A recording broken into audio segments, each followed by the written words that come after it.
Hello guys, this is Surendra Kumar. अभियान IAS academy के YouTube channel पे आप सभी का स्वागत है। गाइस, आज हम बात करेंगे एक और वेरी इंपॉर्टेंट टॉपिक के बारे में। गाइस, हमारे टॉपिक का नाम होगा चार्टर एक्ट ऑफ 1813 यानी 1813 का चार्टर एक्ट।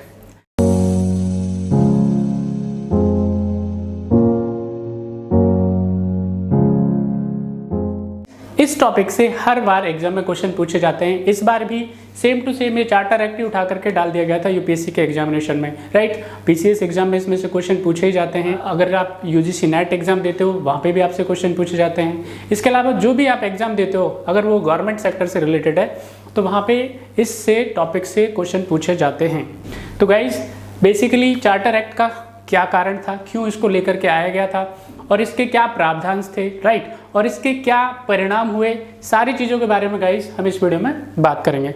सबसे पहले अगर गाइस हम बात करें इसके कारणों के बारे में, तो चार्टर एक्ट को लाने का सबसे जो प्रमुख कारण था, सबसे बड़ा कारण था, वो था नेपोलियन की कॉन्टिनेंटल पॉलिसी या महाद्वीपीय जो सिद्धांत है नेपोलियन का, वो इसका एक बड़ा कारण था।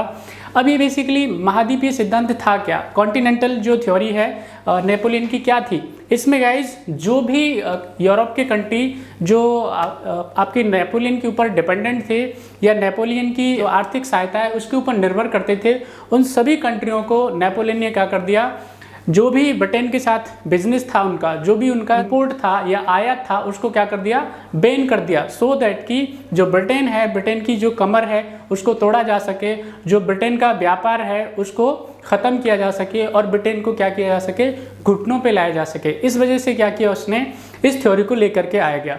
इसका दूसरा बड़ा जो कारण था गाइस, वो ये था कि ब्रिटेन के अंदर उस वक्त पे औद्योगिक जो शुरुआत है, औद्योगिकरण की जो शुरुआत है, इंडस्ट्रियलाइजेशन की जो शुरुआत है, वो हो चुकी थी। तो वहाँ पे यूरोप के अंदर स्पेशली अगर हम ब्रिटेन की बात करें तो ब्रिटेन के अंदर जितनी भी कंपनियां हैं वो ब्रिटेन की गवर्नमेंट पे ये दबाव डालने लगी कि भारत और इसके अलावा लाइक चाइना है वहाँ पे उनको ट्रेड करने के लिए क्या की जाए, परमिशन दी जाए, और ईस्ट इंडिया कंपनी की जो मोनोपोली है, उसका जो एकाधिकार है व्यापार करने का, ट्रेड करने का, उसको ख़त्म किया जाए। तो ये दो बड़े कारण थे जिनको ध्यान में रखते हुए क्या किया गया, चार्टर एक्ट को लाया गया था। तो ये इसके विशेष कारणों में जाना जाता है। अब गाइज, यदि हम बात करें इसके प्रावधानों के बारे में, तो चार्टर एक्ट के अंदर क्या क्या प्रावधान थे जो लेके आए गए थे। तो गाइज, जैसा कि लास्ट हमने डिस्कस किया है, इसका पहला ही जो प्रोविजन था वो ये था कि ईस्ट इंडिया कंपनी की जो ट्रेड मोनोपोली थी, व्यापारिक एकाधिकार था, उसको समाप्त कर दिया गया।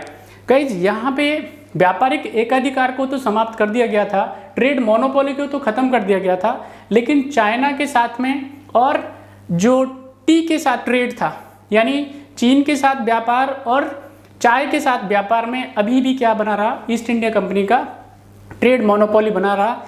इसके अलावा गाइस, यहाँ पे ईस्ट इंडिया कंपनी का जो व्यापार है 20 साल के लिए इंडिया के साथ और बढ़ा दिया गया, उसको परमिशन 20 साल के लिए और दे दी गई थी। गाइस, इसके अलावा इसमें जो प्रोविजंस आते हैं जो वेरी इंपॉर्टेंट है और एग्जाम के पॉइंट ऑफ व्यू से बहुत ही आवश्यक हैं, जो सीधे के सीधे पूछे जाते हैं। यहाँ पे ब्रिटिश गवर्नमेंट ने पहली बार ये डिसाइड किया कि ब्रिटिश गवर्नमेंट अपना जो भी प्रॉफिट होगा उसका 1 लाख रुपया जो है इंडियन एजुकेशन सिस्टम पे क्या करेगी, खर्च करेगी। इसके अलावा और जो अदर प्रोविजंस हैं उनमें एक जहाँ पे जो क्रिश्चियन मिशनरीज हैं उनको अलाउ किया गया था कि वो यहाँ पे धर्म प्रचार कर सकें, अपना जो धर्म का एक्सपेंशन है ना, उसका वो प्रसार कर सकें, उसको परमिट किया गया था गाइज।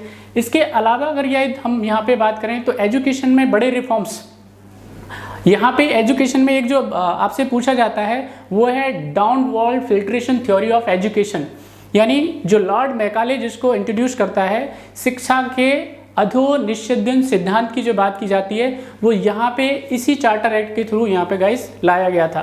तो ये गाइस विशेष तौर पे इस जो चार्टर एक्ट है इसके क्या है, इंपॉर्टेंट प्रोविजंस थे। यदि गाइस हम बात करें यहाँ पे इसके आउटकम्स के बारे में, तो यहाँ पे इसके जो प्रभाव पड़ते हैं वो सबसे जो पहला प्रभाव है यहाँ पे, जो ईस्ट इंडिया कंपनी के अलावा जो कंपनियां थी जो ब्रिटेन में अभी वर्क कर रही थी, जिनको व्यापार करने में काफ़ी मुश्किल हो रही थी, अब वो इंडिया आना उन्होंने स्टार्ट कर दिया। इसके अलावा जो ईस्ट इंडिया कंपनी है वो यहाँ पे एक अगर मैं कहूँ प्राइमा फेसी एक प्रमुख जो है राजनीतिक एंटिटी के रूप में उभर करके आती है। तो ये गाइज इसके क्या है जो फर्दर इम्पैक्ट हैं वो हमारी भारत की राजनीति में देखने को मिलते हैं। तो गाइज इस तरह से ये बेसिकली चार्टर एक्ट 1813 के बारे में था। आई होप ये आपको पसंद आएगा। बाकी इसके अलावा और भी अगर कोई डाउट होता है आपका तो आप मेरे से कमेंट बॉक्स में कमेंट करके पूछ सकते हैं। अगली वीडियोज़ में मिलते हैं, तब तक अपना ध्यान रखें। Thank you.